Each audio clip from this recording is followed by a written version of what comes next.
एक और बड़ा महत्वपूर्ण निर्णय हमारी सरकार ने लिया है।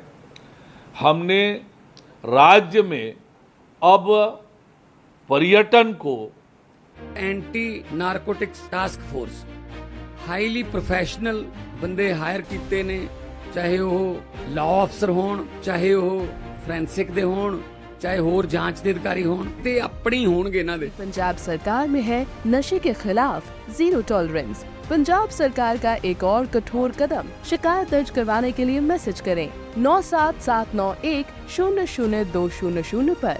नशे के खिलाफ हमारा साथ दें। बढ़ावा देने के लिए पर्यटन को उद्योग का दर्जा प्रदान करने का निर्णय लिया गया। इसके माध्यम से जो पर्यटन को बढ़ावा देने से संबंधित काम है, उन कामों में जो हमारी औद्योगिक नीति 2024-30 में रियायतें हैं, जैसे पर्यटन, मनोरंजन, अन्य सामाजिक सेवा सेक्टर में शामिल है, इन सब को उसकी सुविधा का लाभ मिलेगा। अनुदान, रियायत, अन्य जो चीज़ें हैं वो मिलेगी। इससे एक तरफ जहां पर्यटन को बढ़ावा मिलेगा, पर्यटन सुविधाओं में विस्तार होगा और दुनिया भर के पर्यटक सुविधाएं मिलने पर यहाँ पर आएंगे और पर्यटन सुविधाओं का भी विस्तार छत्तीसगढ़ में होगा, तो निश्चित रूप से आने वाले समय में पर्यटन को उद्योग का दर्जा मिलने से पर्यटन में वृद्धि होगी। इससे न केवल हमारे राज्य को विकास में मदद मिलेगी, वरन रोजगार का सृजन भी होगा और राष्ट्रीय अंतर्राष्ट्रीय स्तर की पर्यटन सुविधाएं भी लोगों को मिल सकेगी। आज विष्णुदेव साय जी के अध्यक्षता में राज्य कैबिनेट की बैठक संपन्न हुई और बैठक में कई महत्वपूर्ण निर्णय लिए गए।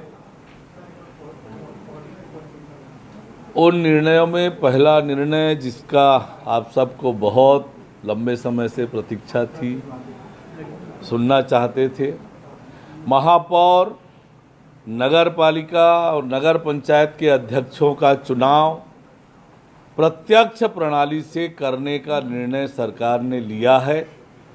इस संबंध में छत्तीसगढ़ नगर पालिका निगम अधिनियम 1956 संशोधन अध्यादेश 2024 और छत्तीसगढ़ नगर पालिका अधिनियम 1961 संशोधन अध्यादेश 2024 के प्रारूप को अनुमोदन किया गया। यानी अब प्रत्यक्ष प्रणाली से महापौर और नगर पालिका नगर पंचायत अध्यक्षों का चुनाव होगा। 1999 तत्कालीन मध्य प्रदेश के समय से प्रत्यक्ष प्रणाली से ये चुनाव होता था, पर 12 दिसंबर 2019 को तत्कालीन सरकार ने अध्यादेश जारी कर पार्षदों से ही चुनाव कराने का निर्णय किया गया था। उसको पूर्ववत तब प्रत्यक्ष प्रणाली से चुनाव करने का जो अध्यादेश है 2024, उसके प्रारूप का अनुमोदन किया गया। इसी तरह से नगरीय निकायों में और पंचायतों में अन्य पिछड़ा वर्ग के आरक्षण के लिए माननीय सर्वोच्च न्यायालय ने जो दिशा निर्देश जारी किए ट्रिपल टेस्ट करने का, वो ट्रिपल टेस्ट करते हुए राज्य सरकार ने राज्य पिछड़ा वर्ग कल्याण आयोग का गठन किया। कमिटी ने अपनी रिपोर्ट दी और उसके आधार पर जो आंकड़े आए हैं, उस आधार पर नगरीय निकायों में और पंचायतों में अन्य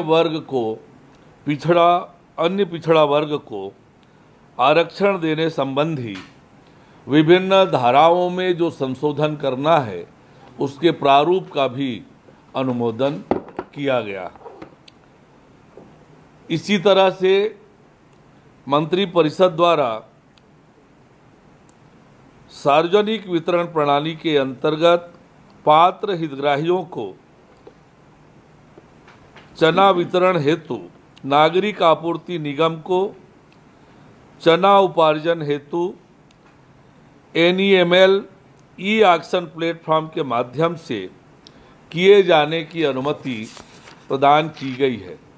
यहाँ उल्लेख करना यह आवश्यक है कि छत्तीसगढ़ सरकार द्वारा सार्वजनिक वितरण प्रणाली के अंतर्गत राज्य के सभी अनुसूचित विकास खंडों एवं माडा पैकेट क्षेत्र में निवासरत अंत्योदय तथा प्राथमिकता राशन कार्ड धारियों को प्रति माह 5 रुपये किलो की दर से 2 किलो चना प्रदाय किया जाता है। वर्तमान में 30,22,000 परिवार इस योजना से लाभान्वित हो रहे हैं और इसके लिए प्रति वर्ष 72,052 टन चना की ज़रूरत होती है, जिसके लिए अब नागरिक आपूर्ति निगम को NEML ऑक्शन प्लेटफॉर्म के माध्यम से क्रय करने की अनुमति प्रदान की गई है।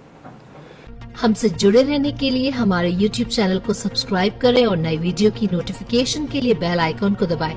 अगर आप ये वीडियो Facebook पर देख रहे हैं तो लाइक जरूर करें और ज्यादा से ज्यादा शेयर करें। धन्यवाद।